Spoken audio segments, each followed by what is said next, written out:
What's up guys, Houndish here, and today we've got some Destiny 2 updates and a breakdown for the weekly reset this Tuesday, October 3rd. And so we're going into the 7th week of Season of the Witch, with this reset bringing the season finale for the main kind of story quest for the season, so it could be an interesting one on that front. There'll also be some new rewards to chase, of course weekly challenges, plus we get all of the raid refreshes, exotic mission rotator. We'll cover playlist modes, key featured rewards, and Bungie updates with everything worth knowing about what's happening in the game this week. And so, as always guys, I hope you find this one useful today, and if you do, a rating below would really help us out. But without further delay, let's get into it.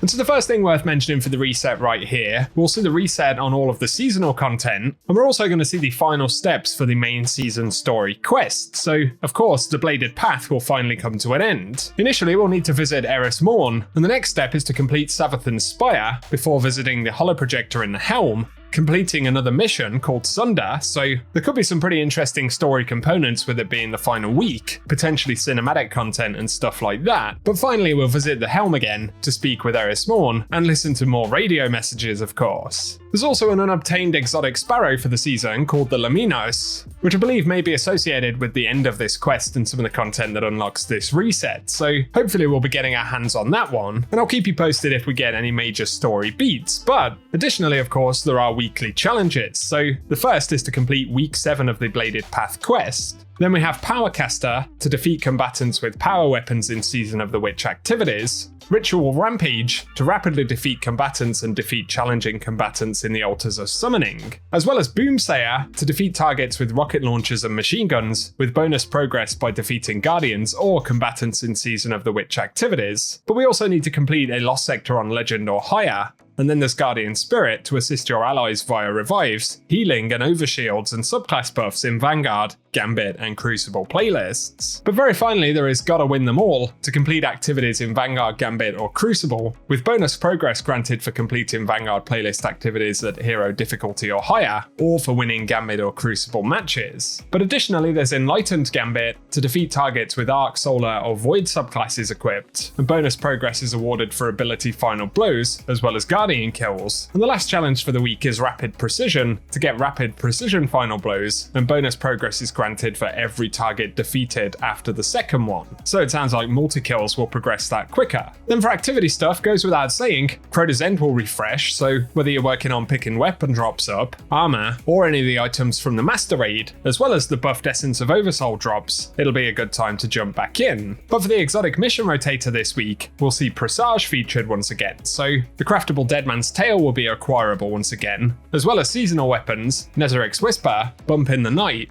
Tears of Contrition, as well as Hollow Denial, Firefright, and Without Remorse. But we can also get drops of Ostringer, Drang, Beloved, the Callous Mini-Tool, and the Eidolon Pursuant armor set, so good luck on the hunt if you are jumping into Presage this week. Moving over to the Vanguard though, the featured Nightfall this time around will be the Lightblade, and the featured weapon will be Loaded Question. Of course we also have the Grandmaster Adept variant of that weapon. Then for the featured raid and dungeon activities this week, we'll get the Last Wish. Of course you can pick up 1000 Voices as well as any of the other raid weapons in there. But additionally the Duality Dungeon will be featured this week, and both of these will drop their unique items with updated power relevancy. I'll keep you posted with the Eververse store once we get to the vendor reset on Tuesday, but for the featured Lost Sectors this week, for Tuesday, we'll get Vel's Labyrinth, which will be dropping exotic legs. Then it'll move to Exodus Garden 2A on October 4th, dropping exotic gauntlets. October 5th though, we'll see Sepulture dropping exotic chest pieces. Then we'll get Extraction on October 6th, dropping exotic helmets. Metamorphosis on October 7th, dropping exotic legs, before returning to the moon with K1 Revelation on the 8th, dropping exotic gauntlets, and finally, for October 9th, it'll be K1 Communion dropping exotic chest pieces. But if it's Dares of Eternity you're after, the additional drops this week will come from the Rotation 4 loot pool, which includes the Scatterhorn and Pathfinder armor sets, as well as weapons from Season of the Lost and a couple of world drops from Forsaken.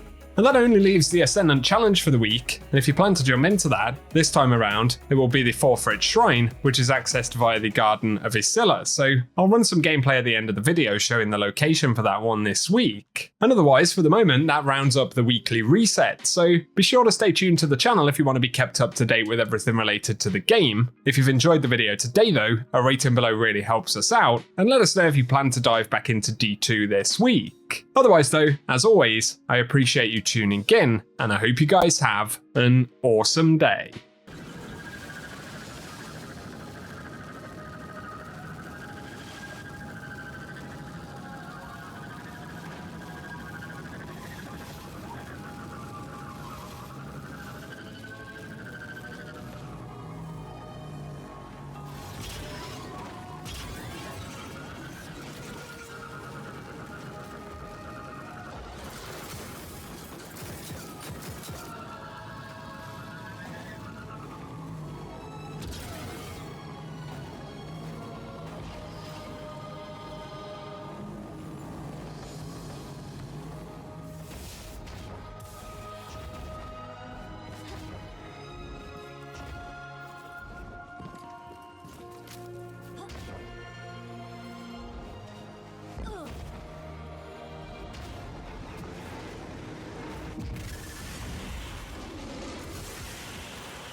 Down.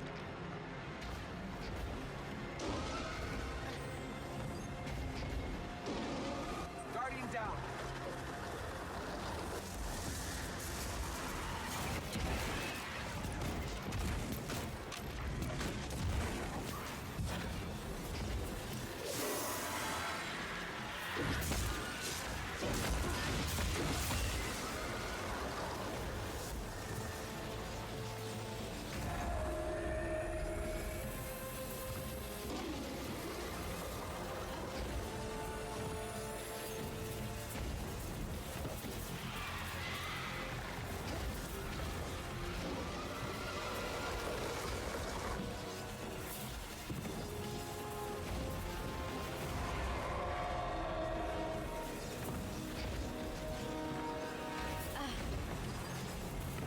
Guardian down.